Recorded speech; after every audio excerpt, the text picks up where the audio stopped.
Hello दोस्तों, तो कैसे हैं आप सब। मैं अमन आपका फिर से बहुत बहुत स्वागत करता हूँ एक और नई वीडियो में। ये हमारे चैप्टर 1 का पार्ट 3 होने वाला है, जिसमें हम बहुत ही छोटा सा टॉपिक आपके सामने जो स्क्रीन पर दिख रहे हैं 4 पॉइंट्स, बस उनको कवर करने वाले हैं। उनको कवर करने के बाद ये चैप्टर पूरी तरीके से कंप्लीट हो जाएगा। अकाउंटिंग कन्वेंशंस को ख़त्म करने के बाद उसके बाद हम अपने सेकंड चैप्टर पे चलेंगे, जो कि बहुत छोटा चैप्टर है और पूरी तरीके से थ्योरेटिकल है इसी की तरह। ठीक है, इस वीडियो में हम सीखेंगे, समझेंगे अकाउंटिंग कन्वेंशंस को। ठीक है, और पूरी तरीके से आपको एग्जाम्पल वाइज चीज़ें आपको मैं समझाने की कोशिश करूँगा। ठीक है, तो अगर आपको चीज़ें समझ में आए, जो भी कंटेंट है वो रेलेवेंट और यूज़फुल लगे, तो आप एक बार कमेंट में बताना और चैनल को सब्सक्राइब कर देना। अपने दोस्तों में ज़रूर शेयर करना, क्योंकि आपको पूरी प्लेलिस्ट मिल जाएगी बीकॉम से रिलेटेड फाइनेंशियल अकाउंटिंग की। ठीक है, अगर आप सेमेस्टर 1 में हैं तो आप इस प्लेलिस्ट का अच्छी तरीके से यूज़ कर सकते हैं। तो चलिए इस वीडियो को स्टार्ट करते हैं अकाउंटिंग कन्वेंशन के साथ। ठीक है, यहाँ लिखा है अकाउंटिंग कन्वेंशन फॉर बीकॉम, लेकिन बट आपका अगर सिलेबस सेम है, ठीक है, और टॉपिक सेम है, तो आप इस वीडियो को देख सकते हो, भले ही आप किसी और कोर्स से बिलोंग कर रहे हो। ठीक है, तो चलो पहले समझते हैं कि अकाउंटिंग कन्वेंशंस होता क्या है, इसका मतलब क्या है अकाउंटिंग कन्वेंशंस का। देखो, अकाउंटिंग कन्वेंशन मतलब होता है परंपरा। ठीक है, कन्वेंशन का मतलब होता है परंपरा। ठीक है, और अकाउंटिंग तो आप जानते ही हो, अकाउंटिंग पढ़ते आए हैं हम 2 वीडियो में। ठीक है, तो इसके अंदर ये होता है कि जैसे अगर मैं एग्जांपल लूँ, जैसे आपने हिंदुओं की शादी देखी होगी, मुस्लिम्स की शादी देखी होगी, क्रिश्चियंस की शादी देखी होगी, तो उनमें क्या होता है, उनमें एक परंपरा को फॉलो किया जाता है कि अगर आप इस परंपरा को फॉलो करते हो तो आप लीगली, ऑफिशियली और परंपरागत तरीके से आप मतलब पति पत्नी माने जाओगे। ठीक है, सब में एक परंपरा होती है। उसी तरीके से अकाउंटिंग में भी एक परंपरा होती है, कन्वेंशंस होते हैं। ठीक है, जिसके अनुसार अगर आप इसको फॉलो करते हो, अगर आप इसे फॉलो करके इस परंपरा को, इन परंपराओं को निभाते हुए फॉलो कर मतलब इनको निभाते हुए अकाउंटिंग करोगे, तब एक अच्छी अकाउंटिंग आप कर पाओगे। ठीक है, आए समझ। तो ये समझने के बाद अब चलिए आगे बढ़ते हैं। यहाँ पर हमारे पास 4 कन्वेंशंस हैं, एकदम बिल्कुल डिटेल में पढ़ते हैं इन सबको। कन्वेंशन ऑफ कंसिस्टेंसी, दिस पहले डेफिनेशन देखते हैं। This convention insist that the same accounting principle and methods are used consistently from one period to another.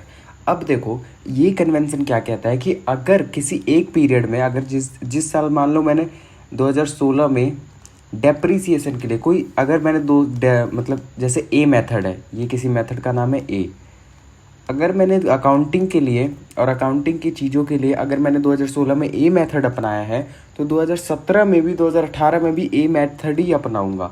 ठीक है, 2017 2018 कहने का मतलब ये है, आपको कंसिस्टेंट रहना है कि आप कौन सा मेथड यूज़ कर रहे हो। एक जैसा ही मेथड आपको अलग अलग पीरियड्स में यूज़ करने हैं। ठीक है, अब ऐसा नहीं है कि आपने मान लो 2016 में किसी और प्रकार का मेथड यूज़ कर दिया और 2017 में कुछ और मेथड यूज़ कर दिया। इससे क्या होगा, इससे गड़बड़ी होने के चांसेस होते हैं। ठीक है, तो इसीलिए अगर आप किसी भी प्रकार का अकाउंटिंग प्रिंसिपल्स या अकाउंटिंग मेथड्स पर अगर आप काम कर रहे हो, तो वो सेम होने चाहिए। ठीक है, from one period to another.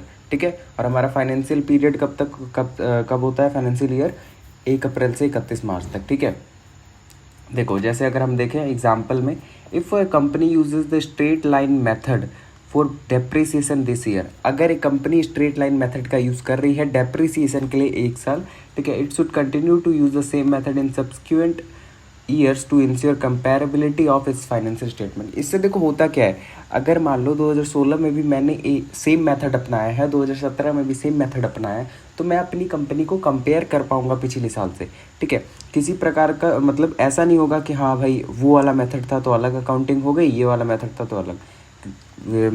हालांकि मैंने दोनों में सेम किया है, तो अब मैं इजीली कंपेयर कर पाऊंगा चीज़ों को। ठीक है, तो ये होता है कन्वेंशन ऑफ कंसिस्टेंसी।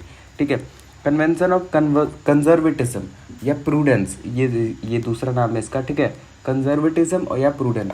कंजर्व का मतलब क्या होता है, ये कंजर्वेटिज्म है, इसका मतलब तो बाद में हम समझेंगे। ठीक है, लेकिन कंजर्व का मतलब क्या होता है, कंजर्व का मतलब कहाँ से, एक आपको मोटा मोटा पता होगा कि इसका मतलब होता है बचाना, किसी चीज़ को सेव करना, किसी चीज़ को बचाए रखना। ठीक है, तो यहीं से निकल कर आता है कन्वर्टिज्म। तो आप इस चीज़ को समझो, the principle advises caution when making estimates and decision. It means recognising expenses and liability as soon as possible, but only recognising in revenues and asset they are certain. देखो मैं आपको इजीली लैंग्वेज में समझाता हूँ। कहने का मतलब ये है, आप किसी भी प्रकार का अगर डिसीजन ले रहे हो, किसी भी प्रकार का एस्टिमेट कर रहे हो, ठीक है, आगे चल के कोई एक्शन लेने वाले हो, तो उसके लिए आप पहले ही प्रोविज़न बना के रखो, ठीक है। उसके लिए आप पहले ही प्रोविज़न बना के रखो, कोई ना कोई सेफ्टी बना के रखो, ताकि आपको कोई दिक्कत ना हो, ठीक है।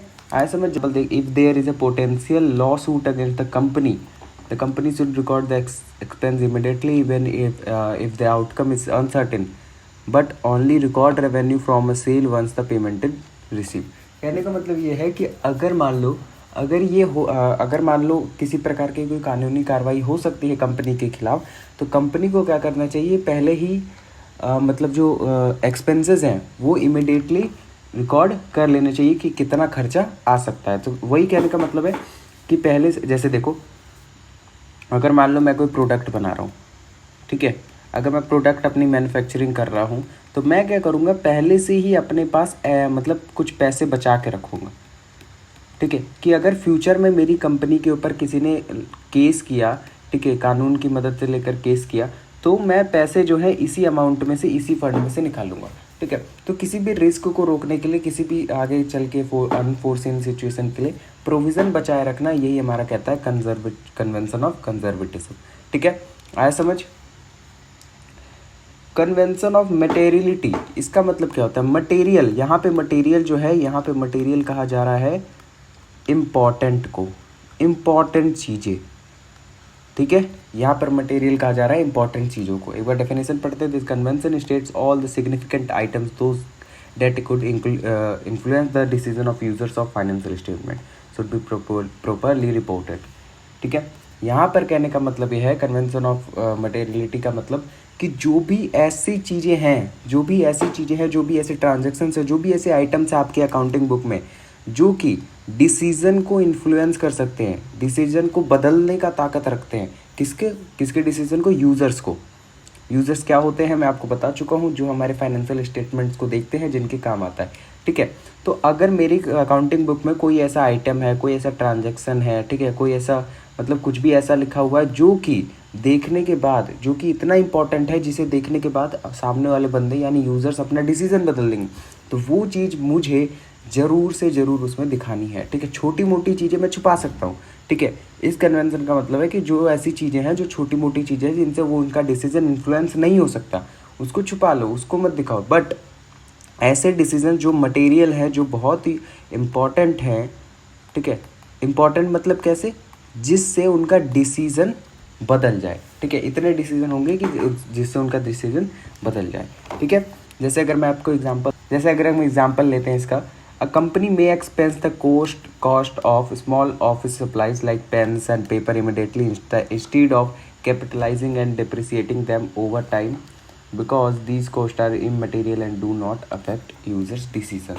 अब देखो यहाँ पर कहने का मतलब ये है कि जो मान लो अगर आप कंपनी के लिए क्या खरीदते हो, ऑफिस के लिए पेन खरीदते हो, पेपर खरीदते हो, ठीक है, पेन खरीदा आपने, पेपर खरीदा, तो पेन और पेपर जो है यूज़ होंगे, जैसे मशीन यूज़ होते हैं वैसे ही पेन और पेपर यूज़ होंगे। तो क्या आप उस पेन और पेपर में डेप्रिसिएशन लगाते रहोगे, उसकी वैल्यू घटाते रहोगे, ठीक है, और उसे दिखाओगे अपने अकाउंटिंग में? तो ये जो छोटी छोटी चीज़ें हैं, इन्हें इग्नोर कर सकते हो आप, बट जो भी यूज़फुल चीज़ें हैं उसे आपको दिखाना पड़ेगा। क्यों? क्योंकि इससे यूज़र के डिसीजन में कोई इफेक्ट नहीं पड़ता, ठीक है। कन्वेंशन ऑफ फुल डिस्क्लोजर यहाँ से ही आपको समझ में आ रहा होगा। डिस्क्लोज करना, आपको सारी चीज़ें डिस्क्लोज कर देनी है, ठीक है। जो भी इंपॉर्टेंट चीज़ें हैं आपको सारी डिस्क्लोज कर देनी है, किसके सामने? अपने यूज़र्स के सामने। The principle required that all relevant information, relevant का मतलब क्या है? जो उनके लिए काम की हो, ऐसी नहीं है कि आप अपने पर्सनल चीज़ भी दे रहे हो। Relevant financial information should be disclosed in the financial statements, ठीक है, ensuring transparency of for the user. कहने का मतलब ये है, आपको पूरी तरीके से ट्रांसपेरेंट हो जाना है, ठीक है, पूरी तरीके से अपने यूज़र्स को ये दिखा देना है कि हाँ हमने ये चीज़ें काम की है, जो भी है पूरी तरीके से डिस्क्लोज कर देना है, ठीक है। कोई चीज़ें छुपा कर नहीं रखनी है जो कि इम्पॉर्टेंट है, ठीक है, जिससे उनका डिसीजन बदल सकता है। दोनों के अंदर आप कंफ्यूज मत हो ना। मटेरियल का मतलब ये है कि आप छोटे मोटे खर्चे जो कि मतलब बिल्कुल ही उनके डिसीजन को इन्फ्लुएंस नहीं करेंगे, उसे आप छुपा सकते हो, बाकी आप इंपॉर्टेंट चीज़ें दिखा दो। फुल डिस्क्लोज़र में क्या कहता है, फुल डिस्क्लोज़र में आप सारे इन्फॉर्मेशन को, सारे रेलेवेंट इन्फॉर्मेशन को आपको दिखाना पड़ता है, दिखाना है यूज़र्स को, ताकि इससे क्या हो, ट्रांसपेरेंसी मेंटेन रहे। एग्जाम्पल में, if a company has a pending lawsuit, this information should be disclosed in the notes to the financial statements if the outcome and the impact are not yet clear। अब देखो होगा क्या, मान लो अगर मैं example में, मेरी कंपनी पे पहले से किसी ने केस किया हुआ है और मेरी कंपनी का केस जो है चल रहा है, ठीक है। तो अब जो कंपनी का केस चल रहा है उसमें मेरे पैसे जा रहे हैं, मेरी कंपनी के फंड जा रहे हैं, ठीक है। या कोई ऐसा केस है जिससे मेरी कंपनी के रेपुटेशन को मतलब दिक्कत हो सकती है, तो उस केस में क्या होगा, मुझे वो चीज़ फाइनेंशियल स्टेटमेंट में दिखानी पड़ेगी अपने यूज़र्स को, ताकि किसी प्रकार का कोई घपला या उसके साथ बेईमानी ना हो। अब जैसे मैं बैंक से लोन लेने जा रहा हूँ, ठीक है, और मैंने अपने मतलब फाइनेंशियल स्टेटमेंट में ये दिखा रखा है कि मेरे ऊपर किसी भी प्रकार का केस नहीं चल रहा, कोई भी लफड़ा नहीं है, तो वो क्या समझेंगे, फिर वो मुझे लोन देंगे, लेकिन बाद में दिक्कत हो सकती है। इसी वजह से आपको सारे रेलेवेंट इन्फॉर्मेशन डिस्क्लोज़ करने हैं अपने यूज़र्स के सामने, ठीक है, फाइनेंशियल यूज़र्स के सामने। तो देखो ये 4 तरीके के हमारे पास अकाउंटिंग कन्वेंशन आ जाते हैं, ठीक है, जो कि बहुत इंपॉर्टेंट है पेपर के पॉइंट ऑफ व्यू से। तो मैं उम्मीद करूँगा कि आप इन चारों को अच्छी तरीके से रिवाइज, अच्छी तरीके से पढ़ लें, ठीक है। तो आज की इस वीडियो के लिए इतना ही। इसी वीडियो में बस ये 4 पॉइंट्स ही क्लियर करने थे। मिलते हैं अगली वीडियो में, अकाउंटिंग स्टैंडर्ड्स स्टार्ट करेंगे, ठीक है। तब तक के लिए